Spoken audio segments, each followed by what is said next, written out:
جی عزیز طلباء، اللہ آپ کے علم و عمل میں اضافہ فرمائے۔ تو شروع کرتے ہیں بغیر کسی تمہید کے۔ رب زدنی علما، رب اشرح لی صدری ویسر لی امری واحلل عقدۃ من لسانی یفقہوا قولی۔ مجھے امید ہے کہ آپ آج انشاءاللہ عام معمول سے ہٹ کر درس حدیث جو کہ ہمارا نیکسٹ سیریس کلاسز میں ہو رہا ہے اسی طرز پہ ہوگا۔ آج سلائیڈ نہیں دی جائے گی آپ کو، ساتھ ساتھ جو کہ حدیث کے فوائد و مسائل ہیں صرف وربلی ہی آپ کو بتایا جائے گا۔ تو آپ خاص خاص جو چیزیں ہیں یعنی حدیث کا حکم یا کچھ چند الفاظ جو کہ زیادہ قابل توجہ ہوں یا قابل وضاحت ہوں آپ کے نزدیک، وہ آپ یا جنہیں میں کہوں کہ آپ اس کو انڈر لائن کیجئے، تو وہ الفاظ جو ہیں وہ آپ لکھ لیجیا کریں یا ان پہ نشان لگا لیا کریں، تو وہ زیادہ قابل توجہ ہوں گے استفسارات کے وقت یا امتحانات یا کوئز کے وقت، جب ہم آپ سے جو ٹیسٹ وغیرہ لیتے ہیں۔ تو اس بارے میں تھوڑا سا اہتمام کیجیے گا، انشاءاللہ آپ کے لیے زیادہ یہ فائدہ مند ہوگا انداز بہ نسبت اس کے کہ آپ کو وہ جو اپنا سوالات ہیں وہ دیے جائیں الگ لکھے ہوئے، اور اسی طرح تو آگے انشاءاللہ سینئر کلاسز میں جا کے آپ براہ راست کتاب سے پڑھیں۔ ہمارے پاس جو آج حدیث ہے پہلی، وہ ہے 1277 جو کہ ہم کتاب سے براہ راست پڑھیں گے۔ اور آپ کو علم ہے کتاب الصلاۃ کے سلسلے میں یہ نماز وطر کے بارے میں حدیث آ رہی تھی۔ وطر کا جو طریقہ کار تھا، ان کی تعداد تھی، اور جو ان کا حکم تھا شرعی، اس سلسلے میں یہ حدیث ہماری رہنمائی کر رہی ہیں۔ تو پہلی حدیث ہمارے پاس ہے 1277، یہ حدیث ہمارے پاس آئی ہے۔ یہ حدیث جو کہ باب الوطر کے بارے میں تیسری فصل ہے، الفصل الثالث، اور پہلی حدیث 1277۔ میں دوبارہ شیئر کرتا ہوں آپ کو۔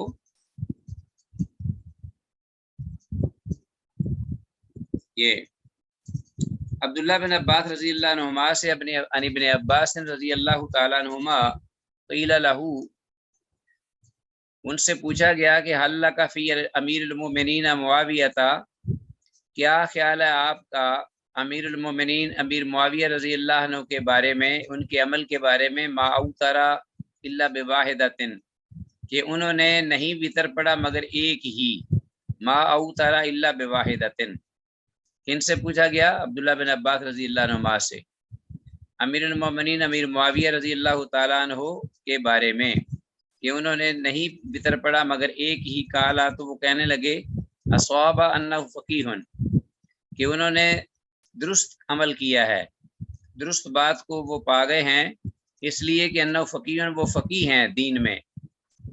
وفی روایت، اور ایک روایت میں یہ الفاظ ہیں، قال ابن ابی ملیکہ، ابن ابی ملیکہ کہتے ہیں کہ اوتر معاویہ تو بعد العشاء، کہ معاویہ رضی اللہ تعالیٰ عنہ نے عشاء کے بعد وطر پڑھا، اوتر معاویہ تو بعد العشاء برکعت، ایک رکعت، وعندہ مولا لابن عباس، اور ان کے پاس اس وقت عبداللہ بن عباس رضی اللہ عنہما کا آزاد کردہ غلام تھا، جو ان کے ساتھ پہلو میں موجود تھا یا نماز پڑھ رہا تھا۔ ہاں جی، فاطا بن عباس، تو وہ جو ان کے آزاد کردہ غلام ہے عبداللہ بن عباس رضی اللہ عنہما کے، وہ اپنے آقا کے پاس آئے، یعنی عبداللہ بن عباس رضی اللہ عنہما کے پاس، اپنے استاذ کے پاس۔ فاخبرہ، تو اس نے ان کو اس بارے میں خبر دی۔ فقالا، تو وہ کہنے لگے، کون؟ ابن عباس رضی اللہ عنہما، دعو، کہ ان کو چھوڑ دیجئے ان کے حالت میں، فإنہ قد صاحب النبی صلی اللہ علیہ وسلم، کہ یقیناً وہ انہوں نے اللہ کے نبی صلی اللہ علیہ وسلم کی صحبت کا جو کمال یا صحبت کی جو سعادت ہے وہ حاصل کی ہے، یعنی وہ اللہ کے نبی صلی اللہ علیہ وسلم کی صحبت میں رہے ہیں، تو اس لیے ان کے کسی عمل کے بارے میں اعتراض یا شک جو ہے وہ کرنے کی ضرورت نہیں۔ تو حدیث کے الفاظ دعو فإنہ قد صاحب النبی صلی اللہ علیہ وسلم کا مطلب ہے کہ انہیں، یعنی امیر معاویہ رضی اللہ عنہ کو، اپنی حالت پہ چھوڑ دو، اس لیے کہ انہوں نے نبی مکرم صلی اللہ علیہ وسلم کی صحبت اختیار کرنے کا شرف حاصل کیا ہے۔ تو اس کو انڈر لائن کر لیجئے اور آگے آئیے اگلی حدیث کی جانب۔ حدیث کلیئر ہے کہ صحابہ جو ہیں وہ ایک رکعت بھی پڑھتے تھے، ایک رکعت جو ہے یعنی کیا وطر ہے ہی ایک رکعت، باقی ساتھ جو ہیں وہ نوافل ہیں دیگر جو ساتھ ملائے جاتے ہیں، اور پھر وطر کی وجہ سے ان کو بھی ان پر بھی اطلاق ہو جاتا ہے وطروں کا، یعنی 5 وطر، 7 وطر، اسی طرح 3 وطر، 1 وطر۔ وان بریدہ رضی اللہ عنہ قال، بریدہ رضی اللہ عنہ سے روایت ہے، وہ کہتے ہیں سمیعت رسول اللہ صلی اللہ علیہ وسلم، کہ میں نے اللہ کے رسول صلی اللہ علیہ وسلم سے سنا، یقول آپ فرما رہے تھے، الوتر حق، کہ وطر جو ہے یہ حق ہے، فمن لم یوتر فلیس منا، تو جو شخص وطر نہ کرے یعنی وطر نہ پڑھے وہ ہم میں سے نہیں، فلیس منا، الوتر حق فمن لم یوتر فلیس منا، دوبارہ وہی الفاظ کہے کہ وطر جو ہے وہ حق ہے یعنی بمعنی واجب ہے، تو جو شخص وطر نہ پڑھے تو وہ ہم میں سے نہیں، الوتر حق فمن لم یوتر فلیس منا، وہی تیسری بار الفاظ آئے ہیں کہ وطر جو ہے یہ حق ہے یعنی واجب ہے، تو جو شخص وطر نہ کرے تو وہ ہم میں سے نہیں، رواہ ابو داود، اسے امام ابو داود نے روایت کیا ہے اس حدیث کو۔ تو حدیث کی سند ضعیف ہے، ٹھیک ہو گیا، یہ حدیث سند کے اعتبار سے صحیح نہیں ہے۔ تو یہ جیسا کہ حناف کہتے ہیں کہ وطر جو ہے حق ہے اور یہ واجب ہے اور اس کو چھوڑنا گناہ ہے اور اس کی قضا ہے، تو یہ بات درست نہیں ہے، اس لیے کہ اس سند کی حدیث کی سند میں جو راوی ہے ابو المنیب عبید اللہ بن عبداللہ العتقی، اس پر اس حدیث کی وجہ سے اس پر انکار کیا گیا ہے، اس حدیث پر، اگرچہ اس راوی کی روایت ہر حدیث پر اس کا انکار نہیں کیا جاتا، مگر بعض حدیثوں میں اس کا انکار کیا جاتا ہے، اور من جملہ ان حدیثوں میں سے یہ بھی حدیث ہے جس پر اس راوی کے ہوتے ہوئے اس حدیث کا انکار کیا گیا ہے۔ تو بہرحال یہ حدیث جو ہے یہ ضعیف ہے، صحیح نہیں۔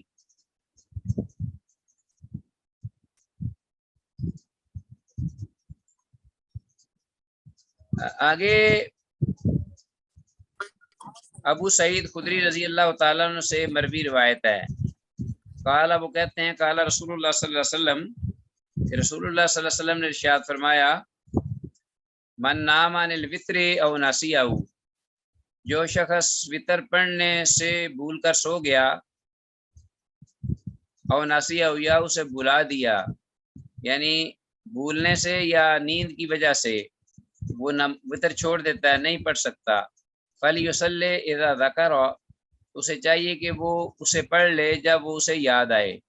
وَإِذَا اسْتَيْقَظَ، اور جب وہ بیدار ہو۔ جی عزیز طلبہ، آتے ہیں حدیث کی جانب، کہ حدیث ابو سعید خدری رضی اللہ عنہ کی ہم مطالعہ کر رہے تھے، 1279، یہ حدیث بھی صحیح ہے سند کے اعتبار سے، اور حدیث میں جو الفاظ وَإِذَا اسْتَيْقَظَ، اس کو انڈر لائن کیجیے، اس کا معنی ہے اور جب وہ بیدار ہو۔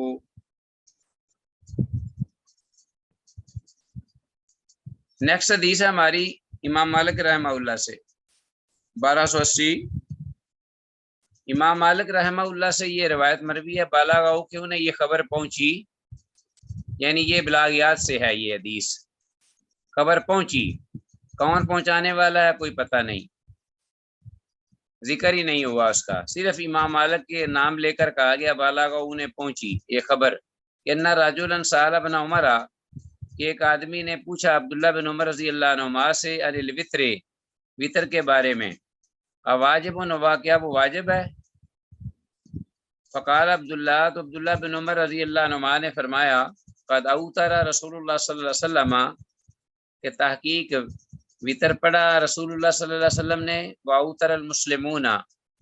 اور وطر پڑھا مسلمانوں نے بھی، یعنی آپ کے وقت میں جو صحابہ تھے انہوں نے بھی وطر پڑھے، ٹھیک ہے، اوتر رسول اللہ صلی اللہ علیہ وسلم واوتر المسلمون۔ فجعل الرجل یردد علیہ، تو وہ آدمی بار بار آپ سے پر یہی سوال دہراتا رہا، لوٹاتا رہا۔ وہ عبداللہ یقول، اور عبداللہ بن عمر رضی اللہ عنہما جواب میں یہی کہتے رہے، اوتر رسول اللہ صلی اللہ علیہ وسلم و اوتر المسلمون، رسول اللہ صلی اللہ علیہ وسلم نے بھی وطر پڑھے اور مسلمانوں نے بھی وطر پڑھے۔ رواہ فی المعطا، معطا میں اس کو روایت کیا امام مالک رحمہ اللہ نے، جنہیں یہ خبر ملی یا پہنچی ہے۔ تو بہرحال یہ حدیث ضعیف ہے، جیسا کہ پہلے بھی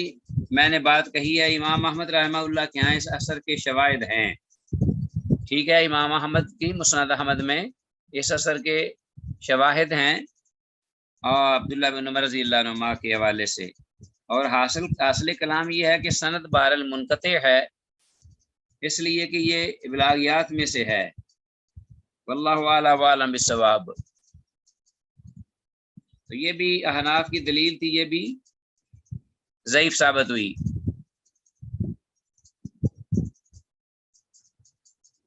آگے ہے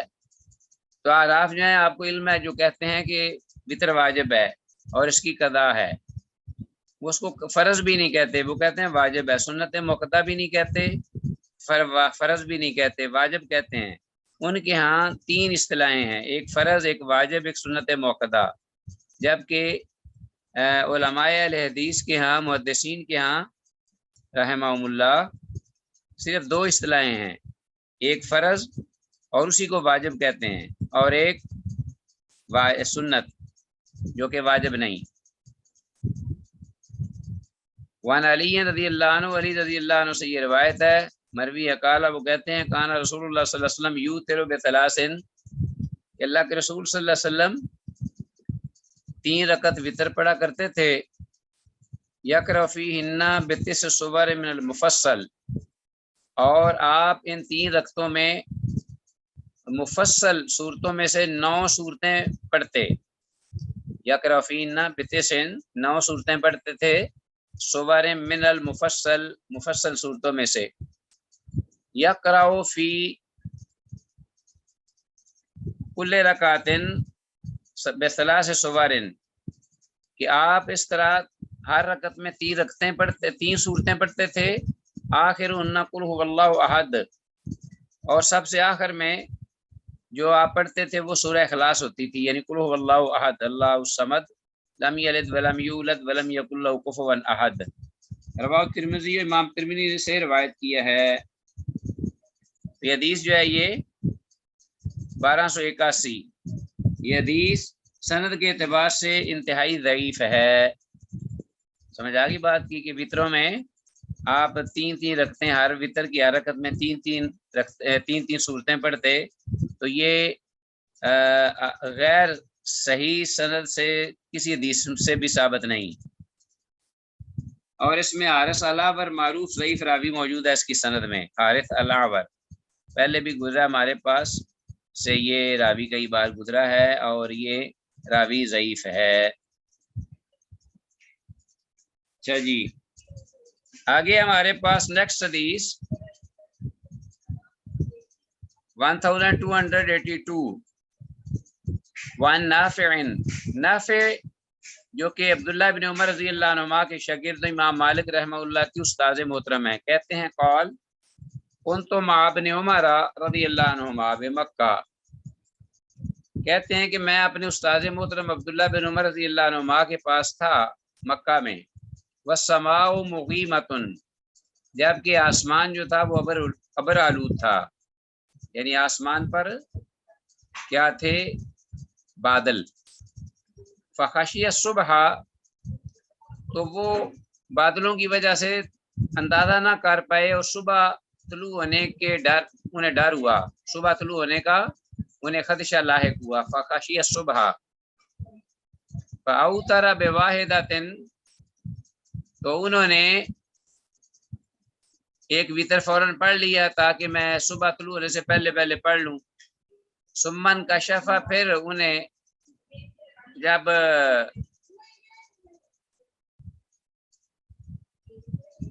ثم انکشف، پھر جب مطلع صاف ہوا، فرات، انہوں نے دیکھا ان علیہ لیلن، کہ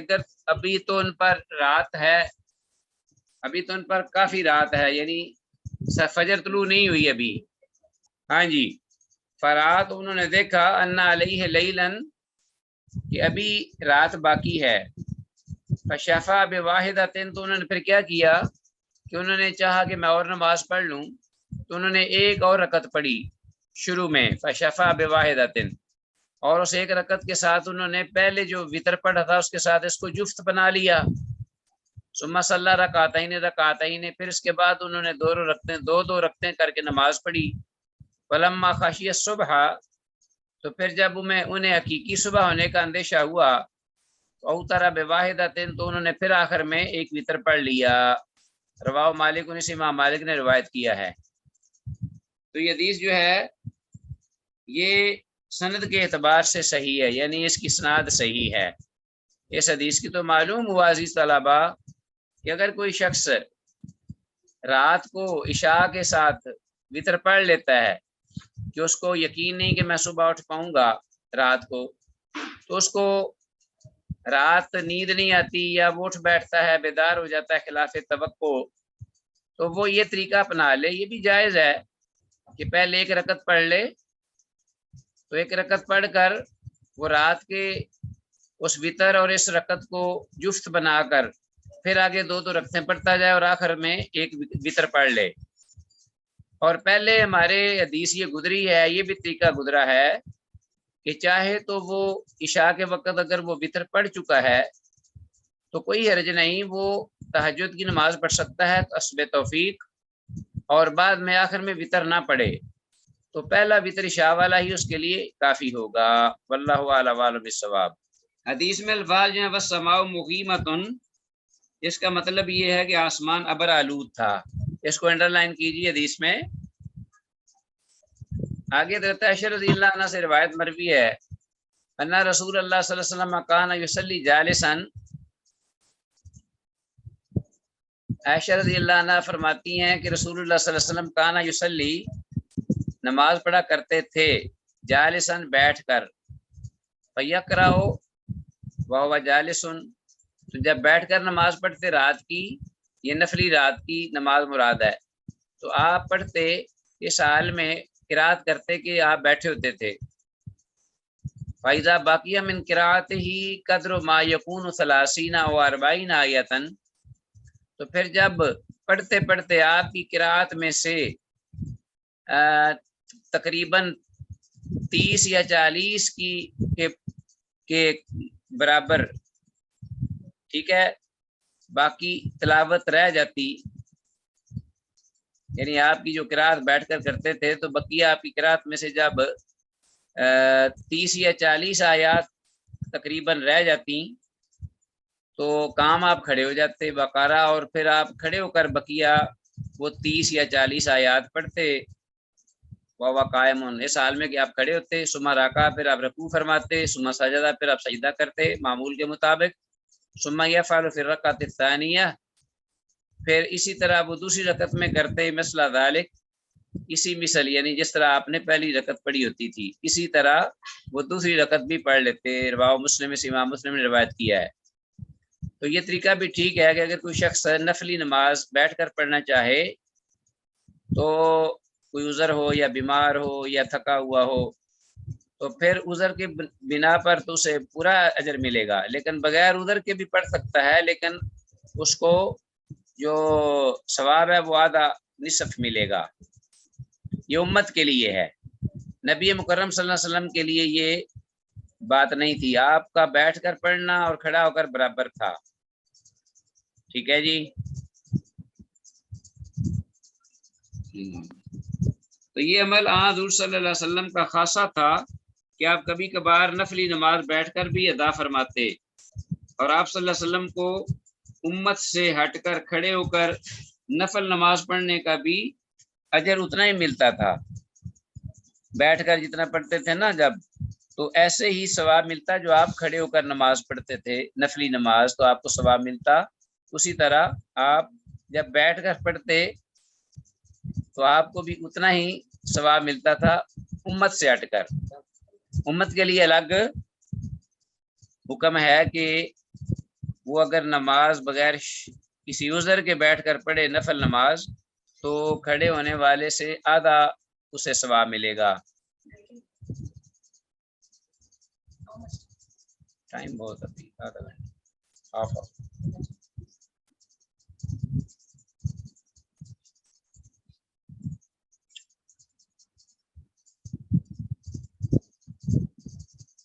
جی تو کلیئر ہے یہ حدیث 1283. جی سر. ہاں جی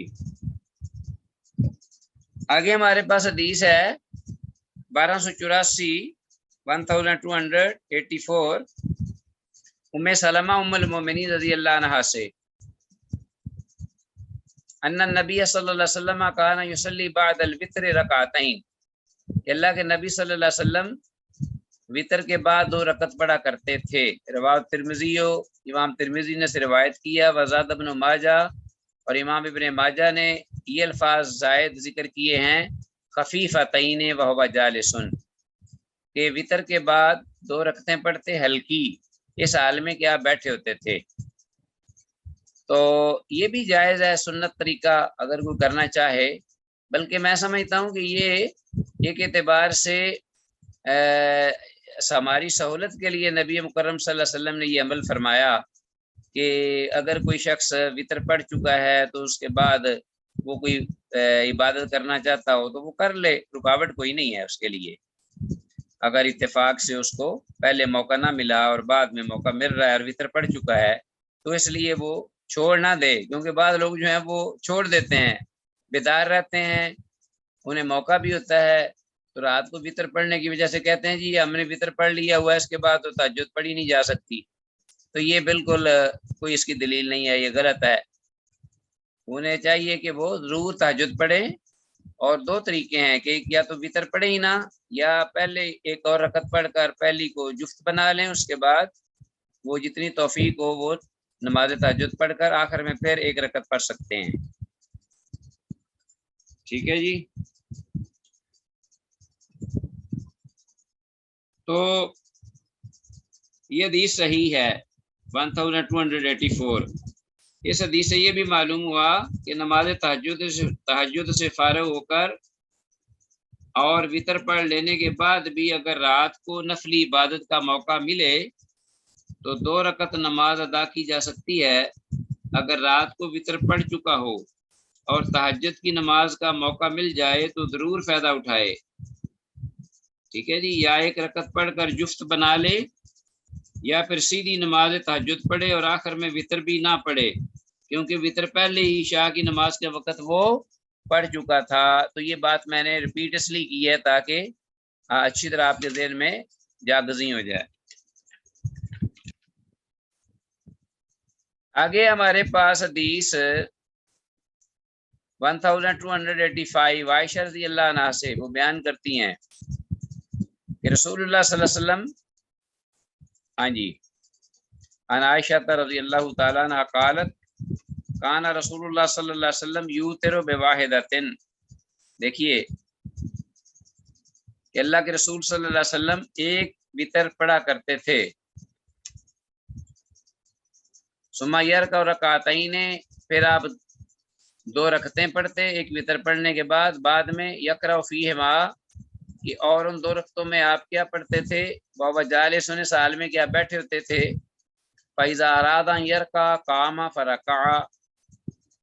اور جب آپ چاہتے کہ رکوع کریں تو وہ آپ کھڑے ہو جاتے اور کھڑے ہو کر پھر تھوڑا سا اور پڑھنے کے بعد رکوع کرتے، جیسا کہ پہلے حدیث میں گزر چکا ہے. رواه ابن ماجہ سے امام ابن ماجہ نے روایت کیا ہے. تو کوئی شخص اگر تھکا ہوا ہے اور لمبی قرات کرنا چاہتا ہے تو وہ وطر کے بعد بھی 2 رکعتیں جو پڑھے گا وہ اس طرح پڑھ لے کہ بیٹھے بیٹھے پڑھ لے، لیکن جب رکوع جانے کے وقت قریب آئے تو کھڑا ہو جائے اور 1-2 چاندہ آیات اور پڑھ لے، اور چاند اور آیات پڑھنے کے بعد وہ رکوع کرے. تو یہ بھی سنت طریقہ ہے. باقی پہ سجدہ بھی کرے اور اسی طرح دوسری رکعت بھی پڑھ لے بیٹھ کر، اور رکوع کرنے کے وقت کھڑا ہو جائے تھوڑی دیر پہلے. تو یہ حدیث 1285 ہم نے پڑھی. یہ حدیث صحیح ہے سند کے اعتبار سے عائشہ رضی اللہ عنہ سے. اور اسی مثال صحیح مسلم میں بھی روایت آئی ہے اسی طرح کی جو ہم نے ابھی پڑھی ہے۔ آگے ہمارے پاس حدیث ہے 1286 1286 ان ثوبان رضی اللہ عنہ، حضرت ثوبان رضی اللہ عنہ سے روایت ہے، یعنی نبی صلی اللہ علیہ وسلم، وہ اللہ کے نبی صلی اللہ علیہ وسلم سے مرفوع بیان کرتے ہیں، قال کہ اللہ کے نبی صلی اللہ علیہ وسلم نے فرمایا ان ھذا السحر، کہ بے شک یہ رات کو بیدار ہونا، سحر، سحر کہتے ہیں رات کی بیداری، رات کو جاگنا، جوہدن یہ ایک مشکل ہے، وثیقلن اور خاصا گراں ایک عمل ہے، گرانی کا عمل، ٹھیک ہے جی، یعنی ایک بیداری، یہ جو بیداری ہے رات کا جاگنا، یہ خاصا مشکل اور گراں گزرنے والا بھاری ایک عمل ہے، تو آسان کام نہیں رات کو اٹھنا۔ فَإِذَا أَوْتَرَ أَحَدُكُمْ، تو جب تم میں سے کوئی ایک وتر پڑھ لے، اوتر احدکم فلیرکع رکعتین، تو اسے چاہیے کہ وہ بعد میں 2 رکعتیں بھی پڑھ لے، یہ سنت طریقہ ہے جیسے اوپر گزرا ہے۔ فَإِنْ قَامَ مِنَ اللَّيْلِ وَإِلَّا كَانَتَا لَهُ،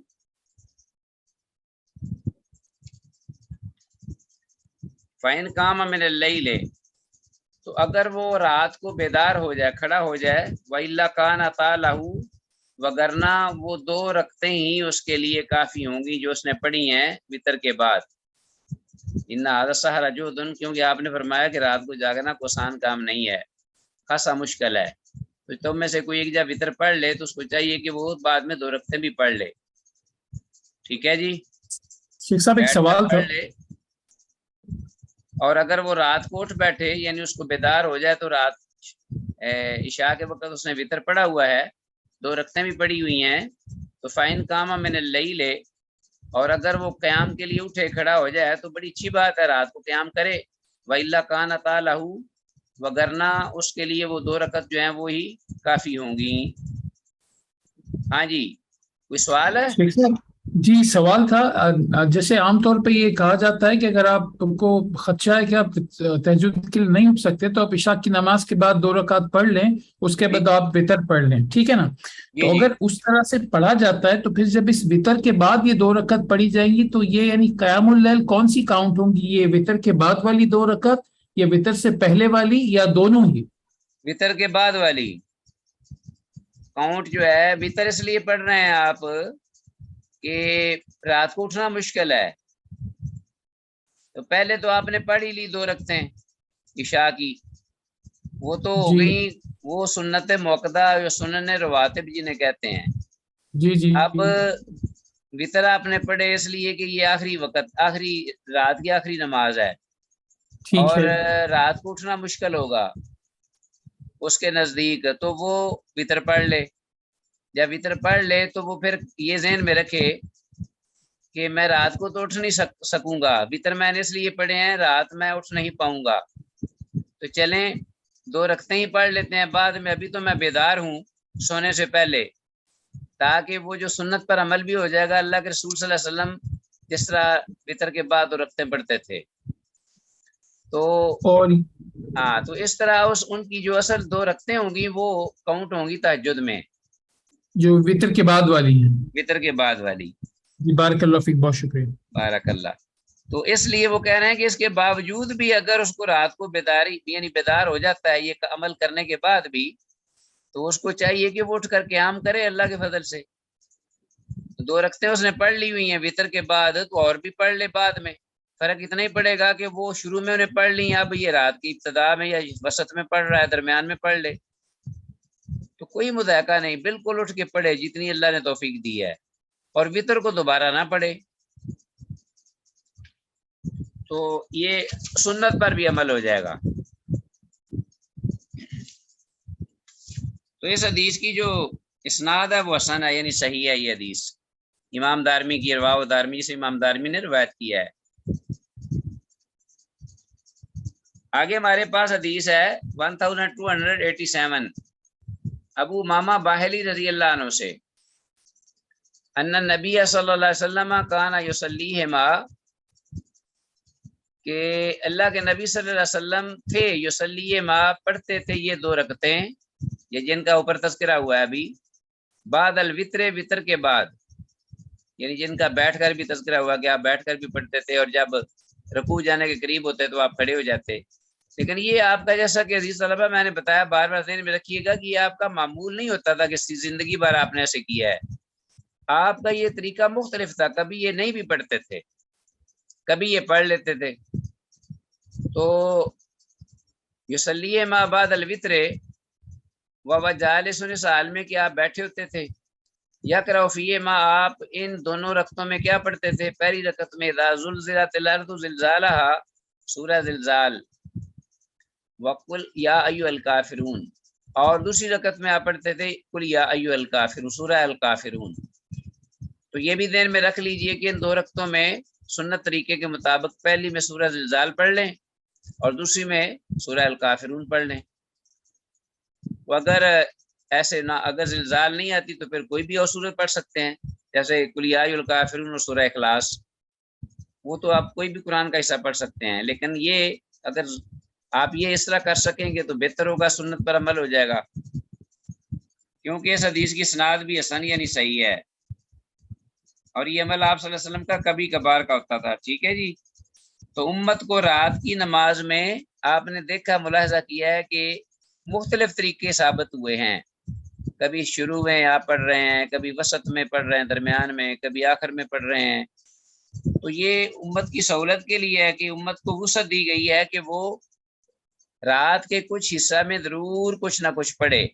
جس وقت بھی اسے توفیق ہو، چھوڑے نہ، تاکہ رات کی جو نماز ہے اس میں اس کا حصہ پڑ جائے اور اس میں اس کا شمار ہو جائے کہ صلاۃ اللیل ہے. تو اس کے ساتھ ہی عزیز طلبہ آج کا ہمارا یہ لیسن جو ہے اختتام پذیر ہوا اللہ کی توفیق سے. اعظم آئندی واللہ اعلم بالصواب. السلام علیکم ورحمۃ اللہ وبرکاتہ.